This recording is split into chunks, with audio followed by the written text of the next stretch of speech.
now tell you a story that happened one summer when I went from Fairy Valley to bring summer to the mainland.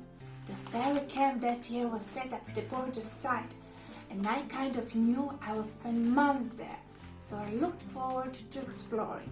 All my friends started to help plants and animals as soon as they arrived, and they were so joyful to be able to help.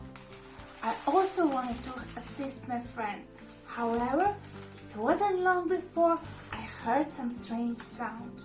It was a car. I immediately went to check out this unfamiliar transport thing, as I was so curious and wanted to understand how it works and who was in it.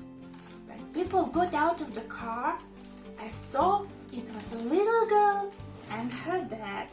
I instantly knew that the girl understood who the fairies are. The girl noticed a butterfly, beautifully painted by my fairy friend.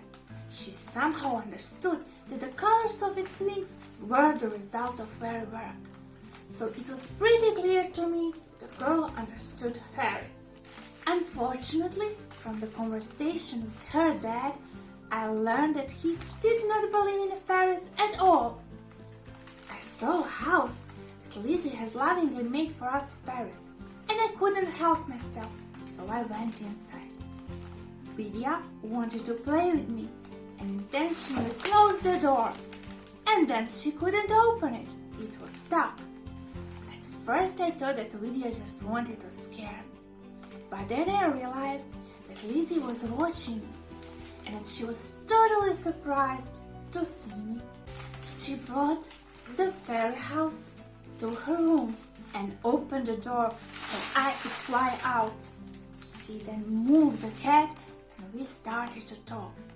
Lizzie told me that she has adored fairies all her life and has been drawing them all the time. Lizzie's dad gave her a small diary. I dedicated time to help her to understand the world of fairies better, and I started showing her things and providing answers, which she added to the diary. She was very excited and wanted to show her diary to Dad, but sadly he kept telling her that he didn't have time. Most of the time he was working on old pipes in the house, trying to stop them leaking, so I decided to help, as I hoped that he will then have more time for Lizzie. Over time, I found a way to stop the leaking and also managed to free my friend, the colorful butterfly. However, that made Lizzie's dad very angry. Luckily, Lizzie wasn't angry that the butterfly was released, and also secretly told me that she would like to become fairy, just like me. I wanted to make her wish come true, so I sprinkled her with fairy dust, and she could fly. But when she told her dad that she has a fairy as a friend, he still didn't believe her, so I decided to show myself so he could understand that the fairies exist.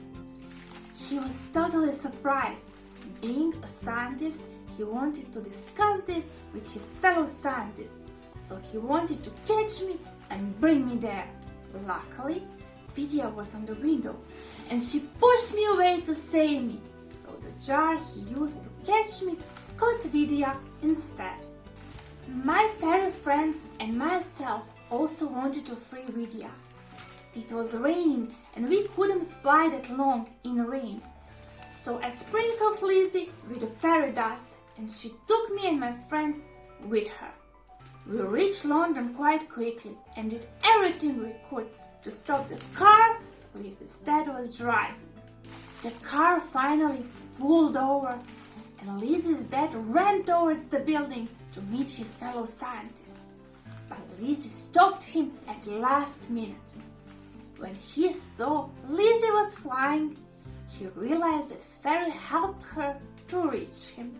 He finally understood what Lizzie was telling him all the time, that fairies should be returned to nature because they are beings of nature. My friend Vidya was finally released and we celebrated all day.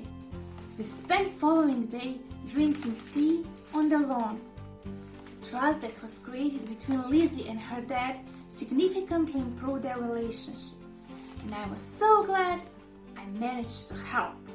Yes, I must admit I was very happy enjoying that day, both with my fairy and human friends. The story brought the great things, and I was glad that I was being able to help. It was fantastic to see little Lizzie finally happy and such important relationship with her dad improved. I am now home with my friends and have fond memories of the days spent with Lizzie. I would like to pass a message from little Lizzie. Lizzie's dreams came true because she believed in them. So children, please try to believe in your dreams.